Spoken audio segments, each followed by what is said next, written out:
We're coming towards the end of May here at the park, which means we are back talking about World Otter Day. Behind me, we've got 3 amazing species that we're going to spend the morning talking about when it comes to conservation here at the park.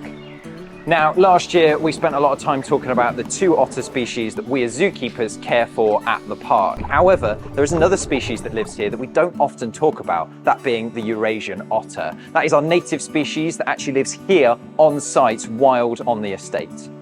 Now, although on a daily basis we're not caring for this animal out and outright, that's not to suggest that we're not doing things to help support it out living wild on the estate. Recently, we've obviously had our set of beavers join us in early 2021. Now, those beavers are a fantastic indicator that the ecosystem is getting back to that right standard.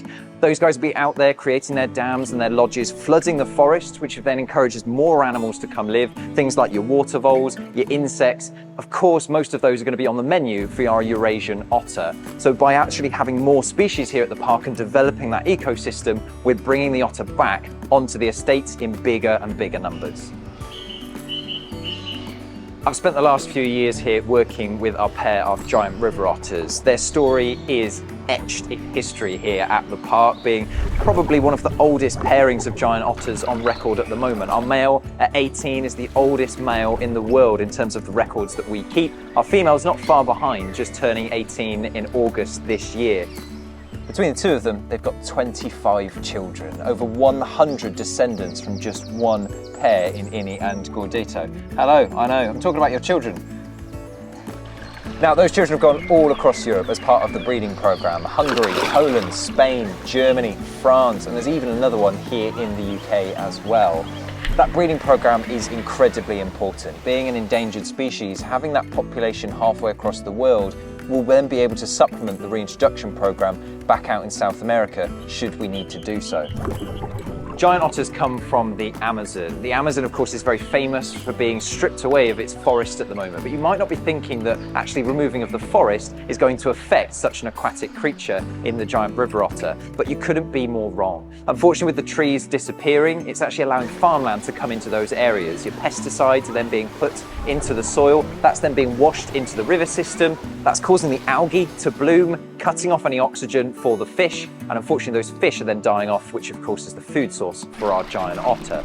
The good news is there are reintroduction programs starting out, and with the breeding program in Europe being able to facilitate that and potentially even send individuals back out to the wild, it goes to show we as a collective are making a difference. For the first time in over 100 years, you can now see a giant otter in Argentina, which of course gives another huge amount of habitat space for this incredible species. They play such an important role out in that ecosystem, and it gives us that benefit of knowing that we are making a difference.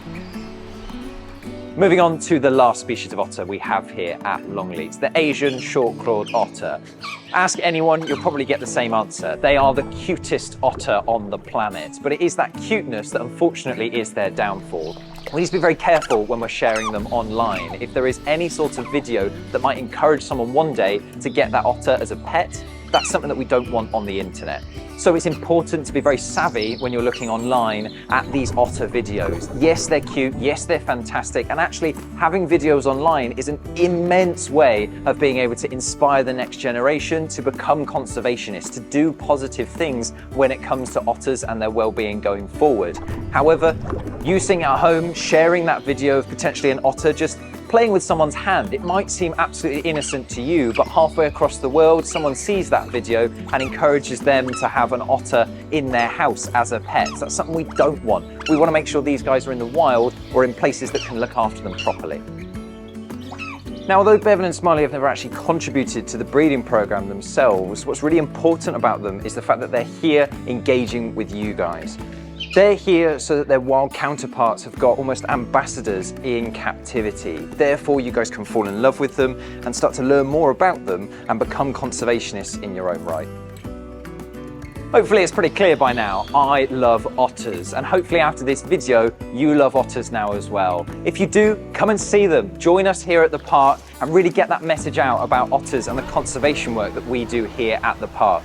Hopefully you've enjoyed this video, learned a lot about these otters, and all that's left for me to say is thank you very much for watching and a happy World Otter Day 2025.